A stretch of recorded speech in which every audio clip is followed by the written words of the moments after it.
అవకాశాలు ఆకాశాల నుంచి ఊడిపడవు. వచ్చిన అవకాశాలను అందిపుచ్చుకొని సద్వినియోగం చేసుకోవాలి. ప్రభుత్వ ఉద్యోగాలు సాధించాలనే ఆసక్తి అందరికీ ఉంటుంది, కానీ ఆ శక్తి మాత్రం కొందరికే ఉంటుంది. ఖచ్చితమైన ప్రణాళిక, అంకిత భావం ఉంటే ప్రభుత్వ ఉద్యోగాలను సాధించడం పెద్ద కష్టమేమీ కాదు. ప్రభుత్వ ఉద్యోగం సాధించడమే మీ లక్ష్యమైతే ఈ నోటిఫికేషన్ మాత్రం అస్సలు వదలొద్దు.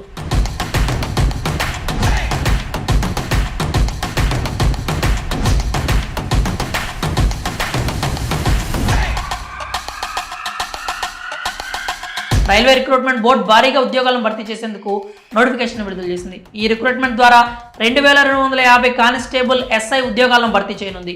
Railway recruitment board railway production force మరియు రైల్వే ప్రొడక్షన్ స్పెషల్ ఫోర్స్లో సబ్ ఇన్స్పెక్టర్, కానిస్టేబుల్ పోస్టుల కోసం నోటిఫికేషన్ విడుదల చేసింది. ఈ రిక్రూట్మెంట్ డ్రైవ్ ద్వారా ఆర్పీఎఫ్, ఆర్పీఎస్ఎఫ్ లో 2000 కానిస్టేబుల్ పోస్టులను, 250 సబ్ ఇన్స్పెక్టర్ పోస్టులను భర్తీ చేయనున్నారు. వీటిలో 10% ఖాళీలు మాజీ సైనికులకు, 15% మహిళా అభ్యర్థులకు కేటాయించారు. సబ్ ఇన్స్పెక్టర్ పోస్టులకు దరఖాస్తు చేసుకునే అభ్యర్థులు తప్పనిసరిగా గుర్తింపు పొందిన యూనివర్సిటీ నుంచి గ్రాడ్యుయేషన్లో ఉత్తీర్ణులై ఉండాలి. కానిస్టేబుల్ పోస్టుల కోసం దరఖాస్తు చేసుకునే అభ్యర్థులు గుర్తింపు పొందిన బోర్డు నుంచి 10వ తరగతిలో ఉత్తీర్ణులై ఉండాలి.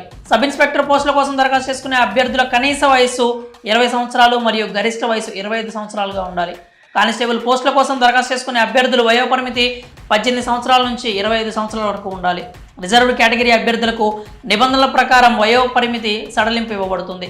Computer based test, physical efficiency test, physical measurement test, document verification ఆధారంగా అభ్యర్థులను ఈ పోస్టులకు ఎంపిక చేస్తారు. కానిస్టేబుల్ ఉద్యోగాలకు ఎంపికైన వారికి నెలకు 32,000 రూపాయల వరకు జీతం అందిస్తారు. జనరల్, ఓబీసీ కేటగిరీలకు చెందిన అభ్యర్థులు 500 రూపాయల అప్లికేషన్ ఫీజు చెల్లించాల్సి ఉంటుంది. ఎస్సీ, ఎస్టీ, మహిళా, మాజీ సైనికోద్యోగులు, ఈబీసీ కేటగిరీలకు చెందిన అభ్యర్థులు 250 రూపాయల ఫీజు చెల్లించాలి. ఆన్లైన్లో దరఖాస్తు చేసుకోవాలి. త్వరలో దరఖాస్తు ప్రక్రియ ప్రారంభం కానుంది. పూర్తి వివరాల కోసం అధికారిక